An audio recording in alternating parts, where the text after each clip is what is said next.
jump back to the point that Brandi was talking about, which are misconceptions.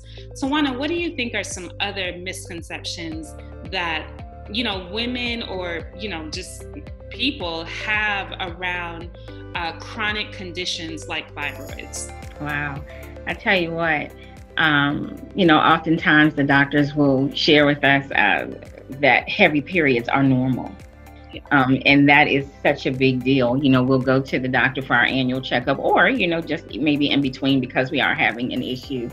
And when we talk about this heavy period and this heavy bleeding, then we may be advised to, you know, break out the heating pad, you know, change our diet, you know, Midol or some ibuprofen to address those matters, when there is certainly some deeper issue going on, such as, you know, what we all know now to be uterine fibroids. And so oftentimes receiving some of the information that we have about heavy periods being normal, which most of us now know they are not normal, and they need to be researched further when we go to our doctors about that. Sometimes that can wind up costing us. When you were talking about doctors talking about heavy periods being normal, the first thing I thought about is our families talking about heavy periods being normal. Yes.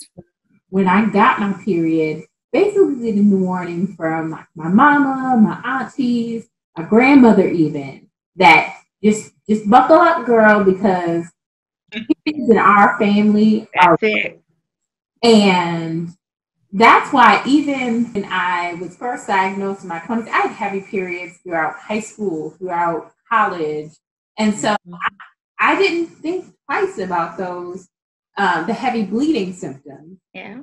And unfortunately, my doctors didn't either, because I suffered from iron deficiency anemia for many, many years. But part of it was in my mind, I just thought, well, they told me my periods would be heavy, and they told me that was just a thing that our family dealt with. So clearly, this is just something that I have to ride out. And unfortunately, I do think we need to have that conversation about what is a healthy period, not just with our doctors, but with our younger girlfriends and cousins, because there are some serious misconceptions about how much we should be bleeding every month. Mm-hmm.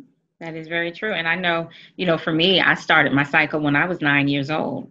And so one of the things that I was told was that, you know, due to me starting so early, that contributed to me having such heavy periods. Whatnot. So those are definitely myths that we need to address with our nieces, with our baby sisters, and with the women in the area of our influence, definitely. And I think another, I don't know if it's so much as a myth or a misconception, is just the shame that comes along with all of this, so that we're not talking about it. I think that's something, you know, that we need to break down now. Like, we need to, you know, normalize, as, you know, much as we're able to talk about sex and be open about that, we need to be able to normalize periods, healthy periods, you know, things that women go through that we have been, you know, taught to be more ashamed of than vocal about. So we are kind of suffering in silence. And that's where we come up with our programming that you started, Brandi, you know, Taboo Talks, because we really want to allow everyone to know issues below the belt are important. We need to talk about them. We need to destigmatize them. And I think that every time that we do something like this, where we converse about it, where we get together, even if it's not on a public forum like the White Dress Project, but just having conversations with your family, your friends, your girlfriends, the more we do that, it eliminates the stigma.